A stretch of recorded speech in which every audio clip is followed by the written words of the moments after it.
Welcome to The Explainer. Today, we are unpacking a truly fascinating mystery together. We're looking at a small nation that somehow became the ultimate historical anomaly. In a region that, has historically been plagued by deep unrest, military dictatorships, and intense civil conflict, this one country managed to carve out a completely different path. So how on earth did they do it? Let's explore the anatomy of Costa Rican exceptionalism. Okay, let's dive into this. Here is the roadmap we'll use today to unpack this. We'll start with the Central American exception, move into isolation and early economy, hit the 1948 turning point, explore pioneering the Green Republic, and wrap up with modern triumphs and trials. Section 1. The Central American exception, a peaceful anomaly.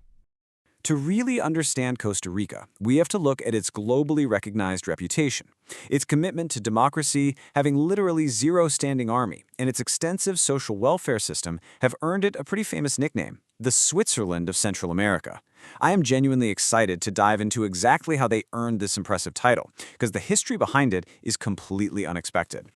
And this brilliantly illustrates exactly what we mean when we call it an anomaly. While the rest of Central America was experiencing decades of military dictatorships, civil unrest, and sometimes outright state failure, Costa Rica was somehow sustaining a stable democracy, maintaining high living standards, and getting rid of its military. It's a staggering contrast. Section 2. Isolation and early economy, protection by neglect.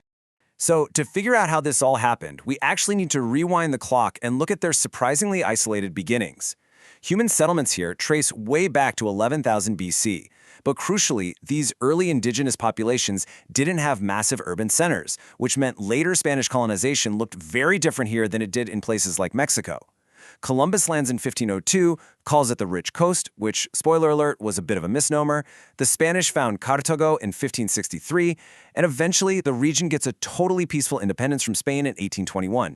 During that whole colonial era, Spain basically ignored it. Actually, scratch that. It was essentially considered a political slum. Spain had zero interest because there was no massive indigenous labor force to exploit and a total lack of gold. Cut off from the West around 1560, this isolation ironically became their biggest shield. It forced those early settlers to build a deeply traditional, egalitarian, and rural agrarian society just to survive. It's wild to think about, but sometimes being neglected is exactly what keeps you safe. But that isolation completely vanished in the 19th century with their first big economic boom. In the 1820s, the coffee plant was brought over from Cuba, and it absolutely exploded in that mineral-rich volcanic soil. We're talking the golden years of coffee. By 1845, they built the harbor of Carrillo to handle all this production, and by 1850, direct trade routes to New York set up a massively lucrative export economy. Just like that, this isolated province is thrust right into the global market. Then, hot on the heels of coffee, the 1870s brought the banana boom in the humid tropics.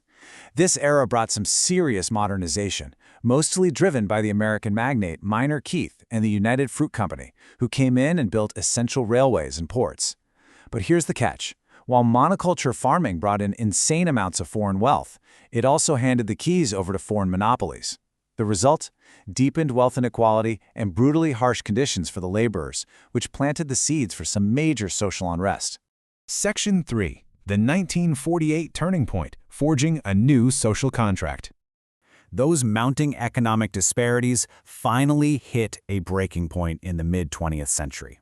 Which leads us to ask, how does a nation secure peace by abolishing its own army? It sounds completely backwards, doesn't it? Yet this is the single most astonishing pivot in Costa Rica's history. The pressure cooker was really building. Throughout the 1940s, rising inequality sparked huge strikes against those foreign monopolies. In 1947, the arms down strike paralyzes the entire nation for 15 days.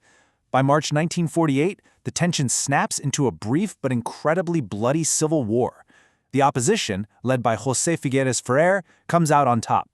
And right out of the ashes of that conflict, the new 1949 Constitution does the unthinkable. It officially outlaws the standing army. So, the crucial point is this new social contract of 1948. It was nothing short of revolutionary. The victors traded in their armed power to build an incredibly robust welfare state. By ditching the military, they took all of that funding and funneled it straight into public education, social security, health reforms, and a rock-solid, constitutionally backed policy of international neutrality. Section 4. pioneering the Green Republic, nature as a heritage. Now, having this peaceful, educated foundation allowed Costa Rica to really look inward.